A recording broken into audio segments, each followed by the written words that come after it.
The most expensive disrespect to a leading women in Indian cinema. ये सुनने के बाद थोड़ी देर मेरा दिमाग पता है प्रोसेस नहीं कर पाया कि एक्सपेंसिव डिसरिस्पेक्ट क्या होती है। और फिर मुझे पता चला अभी कुछ हफ्ते पहले एक मूवी आई थी और उसके साथ एक नई कंट्रोवर्सी आई थी और उस मूवी की जो हीरोइन थी उसको ये टाइटल दिया गया था, the most expensive disrespect to a leading women in Indian cinema. अब इस फिल्म पर हम आगे बात करेंगे, पर ये फिल्म दर्शाती है कि किस प्रकार से इंडियन सिनेमा जहां से शुरू हुआ था, जो शुरुआत में प्रॉब्लम्स थी वो आज तक वो कैरी कर रहा है, उनको उसने छोड़ा नहीं है पीछे। और वो प्रॉब्लम है इंडियन फिल्म्स में मिसोजिनी का परोसे जाना। अब कुछ लोगों की सोच ऐसी भी है कि जो ऑडियंस देखना चाहेगी मूवी वाले वही बनाएंगे, उनकी क्या गलती। पर सोचने वाली बात यह है कि मजबूरी के नाम पे अगर आप चोर को भी चोरी करना अलाउ कर दोगे तो चोरी सही नहीं हो जाएगी। और मजबूरी भी छोड़ो, मैं तो कहता हूं, पर हमारी इस इंडियन फिल्म इंडस्ट्री जिसने 1.36 बिलियन डॉलर का बिजनेस किया है 2024 में, उसमें कुछ डायरेक्टर ऐसे भी बैठे हैं जो खुलेआम अपने पॉडकास्ट वगैरह पे जाके ऐसे बयान दे देते हैं ये मूवी के लिए तो नहीं था, ये तो खुद को ही जस्टिफाई कर रहे थे, इनके खुद के ओपिनियन थे, इनके खुद के थॉट थे। If you can't slap, if you can't touch your woman wherever you want, and if you can't slap, you can't kiss,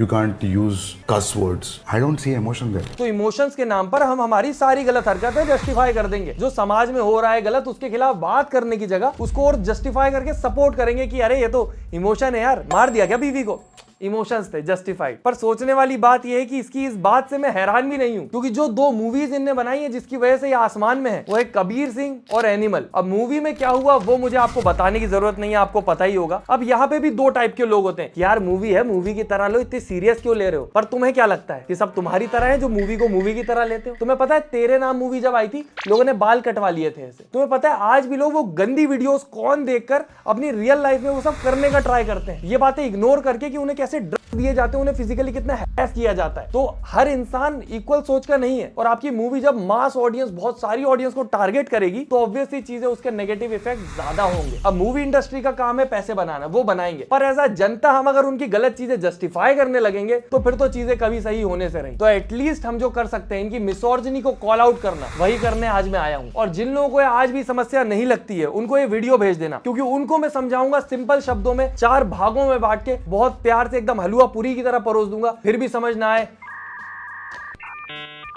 तो हमारी आम जिंदगी में हम देखते हैं कि एक अच्छी लड़की के पैरामीटर सेट कर दिए गए कि एक अच्छी लड़की सबमिसिव होती है, मॉडेस्ट होती है और हमेशा फैमिली के बारे में सोचती है, चाहे उसकी खुद की जिंदगी कितनी ही खराब, अपने खुद के एम्बिशन सेक्रीफाइस कर देती है, अपनी फैमिली के लिए अपना जीवन तक छोड़ देती है। और ये सारे पैरामीटर हमारे आसपास के 4 समाज के ठेकेदार गधे सेट करते हैं जिनकी खुद की जिंदगी डामाडोल हो रखी है, पर इनको ही एग्जाम्पल लेके मूवीज बना दी जाती है और वो मूवीज इन सारे पैरामीटर्स को और आगे तक लोगों में इन्फ्लुएंस करने का काम करती है, जैसा कि हमारे पुरानी मूवीज में काफी ज्यादा दिखाया जाता था। और पुरानी मूवीज में महिलाओं के सर पर हमेशा पल्लू ढके मिलते थे, बड़ों के सम्मान और मॉडेस्टी के नाम पर। अब किसी का कल्चर है, किसी को फॉलो करना है, वो उसकी मर्जी है, पर एक चीज ये आती है कि इसको आप सम्मान से, इज्जत से कैसे जोड़ सकते हो। क्योंकि मैं तो नहीं मानता कि एक इंसान ने अगर पल्लू ले लिया है तो उसके पीछे से गाली नहीं बक सकता, वो फिर भी उतनी ही डिसरिस्पेक्टफुल लगेगी। और आपने पुराने गाने सुने या नहीं मुझे नहीं पता, पर एक गाना जो आज भी आपने कहीं ना कहीं सुना होगा कि मेरा पति, पति को देवता तुम सोचो, ये गाना पहले किसी ने सोचा होगा क्योंकि उसके आसपास उसको ये सब दिख रहा था कि हाँ पति को देवता ही तो मान रही है सब। फिर उसने लिखा, फिर किसी को दिखाया, उसने अप्रूव किया, इन्हें बनाया और ऑडियंस को इतना पसंद आया कि ये गाना आज तक जिंदा है। कितना पुराना गाना है ये पता है आपको। और गाना यहाँ तक नहीं रुकता है कि मेरा पति मेरा देवता है, यहाँ पे ये बताया जाता है कि आपका जो पति है वो तो देवता है, स्वर्ग से उतर के आया है और भला है बुरा है जैसा भी है, मेरा पति मेरा देवता है। सारे के सारे सर्टिफिकेट दे दिए कि तुम तो कुछ भी कर लो जाके। ऐसे ही तो वो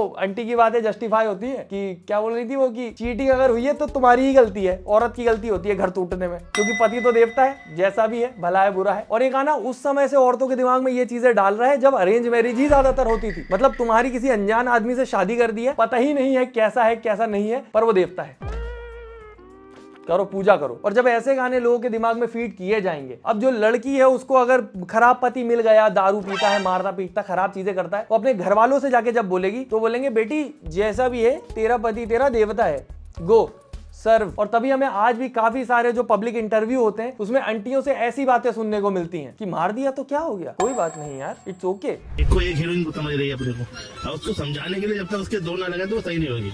जरूरी है मार सकता है, एक 2 रबड़ मार सकता है। मारपीट हो रही थी उनकी, मारपीट दुनिया खो, हम पीटते आ रहे, हम तो ना मार अब यहाँ तक मूवीज ने औरतों को तो ये फील करवा दिया था कि तुम्हारा पति तुम्हारा देवता है, पर अब बारी थी पति की। उसको ये समझाना जरूरी था कि एक आइडियल वुमेन हमेशा सबमिसिव होती है। और अगर मूवी की बात करें हम, तो गाइड मूवी आई थी 1956 में, जिसकी स्टोरी में आपको बताऊं तो सिंपल शॉर्ट में एक हीरोइन रहती है रोजी नाम की, जो कि काफी ज्यादा टैलेंटेड डांसर रहती है। उसको डांसिंग में अपना करियर बनाना रहता है, पर उसका जो पति रहता है वो रहता है मार्को, जिसको पसंद नहीं रहता कि मेरी बीवी बाहर जाके नाच गाना करे या करियर अपना फॉलो करे, पैशन फॉलो करे, बिल्कुल भी नहीं। वो उसको मना कर देता है कि ऐसी औरतें हमारे घर नहीं होती, तुम अपना करियर फॉलो नहीं कर सकती। तो रोजी लेती है एक बड़ा कदम, वो अपने पति को छोड़ देती है और अपने करियर की तरफ आगे बढ़ती है। फिर उसको मिलता है राजू, और अब राजू के साथ तुम सोच रहे होगे कि अब जब उसने एक बुरी शादी छोड़ दी है तो राजू के साथ वो आगे बढ़ेगी, सब अच्छा हो जाएगा। नहीं, वो जैसे जैसे फेमस होती है राजू इनसिक्योर होने लग जाता है, और राजू गलती से उससे डॉक्यूमेंट्स पे साइन वाइन करवा के और उसके रास्ते लगाने की कोशिश करता है। और तुम्हें क्या लगता है राजू इनसिक्योर क्यों होता है? क्योंकि दुनिया भर के लोग उसको ताने देते हैं। अब जैसे ही कोई आदमी सोचेगा कि मेरी बीवी कुछ करना चाहती है, उसकी हेल्प करूं, उसके दिमाग में ये नहीं आएगा कि सक्सेसफुल हो गई तो जिंदगी बदल जाएगी। उसके दिमाग में आएंगे दुनिया भर के ताने, यार राजू को भी तो ताने पड़े थे, मुझे भी ताने पड़ जाएंगे। और ऐसी काफी सारी मूवीज आपको देखने को मिल जाएंगी जिसमें इंडिपेंडेंट वुमेन की जहां बात आती है कि उसको मोरली लूज और रूथलेस दिखा देते हैं। और इसी वजह से सबके मोरल कंपस में एक तरीके की औरत बैठी हुई है, उनके पैरामीटर्स में सेट है कि अगर ऐसी औरत है जैसी हमने मूवीज में देखी हुई है तो यही बेस्ट है। उसके अलावा अगर कुछ भी दिखती है तो वो उसके कमेंट में कुछ भी गाली बक देते हैं, कुछ गंदा लिख देते हैं, क्योंकि इंडिपेंडेंट वुमेन देखने की हमें आदत नहीं रही है शुरू से। हमने ऐसी ही औरतें देखी हैं जो अपनी जिंदगी वगैरह सब छोड़ के बस अपने परिवार में लगी रहे। अपनी मर्जी से कोई लगाए तो वो बेस्ट है, पर अपनी मर्जी के खिलाफ अपनी जिंदगी छोड़ के लगे हैं सब क्योंकि ताने पड़ेंगे, तो इसलिए फैमिली भी सपोर्ट नहीं करती फिर कि दुनिया क्या कहेगी। और तुमने नोटिस किया होगा कि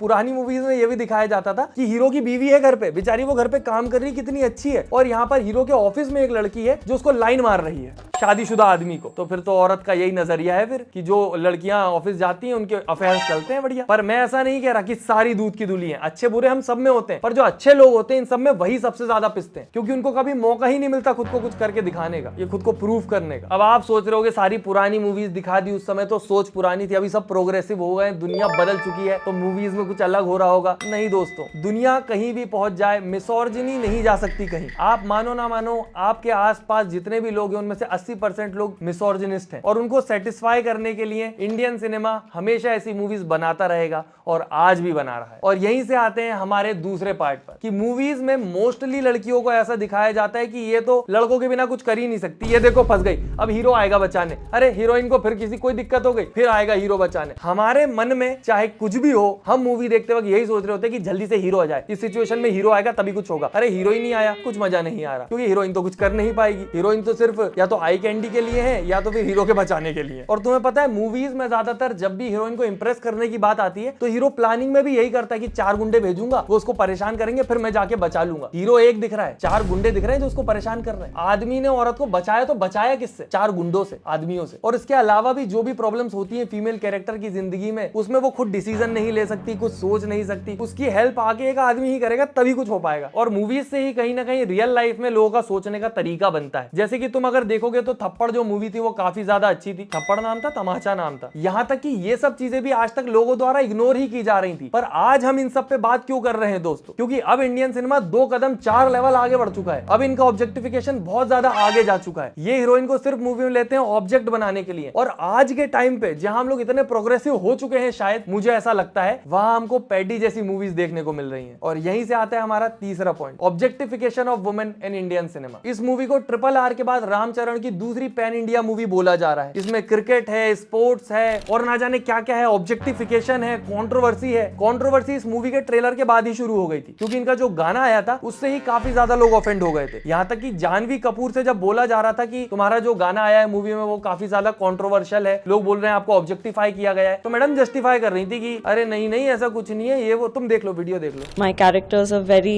fun character that और ये फिल्म पूरी तरह से इंडिया में बनी है, इंडियन से बनी है, हमारे भारत के लोगों के लिए बनी है। So I'm very proud that it's such a rooted film. Even if we've dressed up and gone out a certain way, we are not anticipating कि कोई कैमरा डाल के एक एरिया पे जूम करेगा। और ये जो दोनों कॉन्ट्राडिक्शन हो रहे थे इनकी खुद की बातों में, उसकी वजह से इनको ये टाइटल मिला, the most expensive disrespect of a leading women in Indian cinema. और अगर आपने मूवी नहीं देखी है तो बधाई हो, क्योंकि मैंने भी नहीं देखी है। पर जितना सुनने को मिला है, इस मूवी में ऐसा दिखाया गया है कि हीरो हीरोइन को जब जानता भी नहीं है, दोनों मिले भी नहीं है, बट स्टिल क्योंकि हीरो को हीरोइन पसंद आ गई है तो वो जाके उसको फिजिकली हैरेस करना शुरू कर देता है, किस कर देता है शायद जबरदस्ती, और साथ में जस्टिफाई भी करता है कि हमारे गांव में तो ऐसे ही प्यार प्यार होता है। अब अगर आज के समय में मूवीज में ये सब दिखाया जाएगा तो आप किस मुंह से एक इंसान को ये समझाओगे कि नो मीन्स नो होता है, कंसेंट जैसा कुछ होता है। मूवी में तो नहीं बोल रहा है, मूवी में तो बोल रहे हैं कि हम लोग ऐसे ही करते हैं हमारे गांव में, ये हमारा प्यार करने का तरीका है। और ऐसे इंडियन सिनेमा का अपना मिसोर्जिनी दिखाने का तरीका भी बहुत अलग है। वो मूवीज तक ही नहीं टिकते, उनके गानों में भी प्रॉपर दिखती है आपको, बल्कि एक सेक्शन बटा हुआ है आइटम सॉन्ग। और आज के समय पर आपको हर दूसरी मूवी में एक आइटम सॉन्ग मिल जाएगा जो उस मूवी को मार्केट करने का काम करता है, क्योंकि उनको भी पता है, हमें भी पता है कि सबसे ज्यादा जो डिमांड है वो ठरकी ऑडियंस की है, कि वो गाना ही देख के आएंगे मूवी देखने, और वो गाने से ही मूवी के बारे में जानेंगे कि अच्छा ये वाला गाना, हाँ अच्छा इस मूवी का है, ऐसे ही पता चलेगा। और गाने मुझे आपको बताने की जरूरत नहीं है, आज की रात, दिल भर, और ऊपर से उन गानों के बारे में जब बात की जाती है किसी